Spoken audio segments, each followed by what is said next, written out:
Už jste viděli na vlastní oči české korunovační klenoty? Muzeum Beskyd Frýdek Místek uvádí jedinečnou putovní výstavu České korunovační klenoty na dosah. Prohlédněte si mistrovské repliky od proslulého zlatnického mistra Jiřího Urbana. Nečeká na vás jen svatováclavská koruna s renesančním žezlem a jablkem.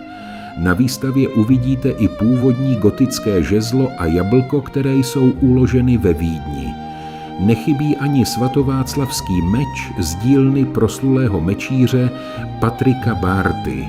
Čeká na vás spousta informací a zajímavostí, faksimile dokumentů, kopie slavnostních šatů Marie Terézie, pražského jezulátka a mnoho dalšího. Až do 26. dubna se s námi ponořte do jedinečné historie českých korunovačních klenotů na zámku Frýdek v Muzeum Beskyd Frýdek Místek.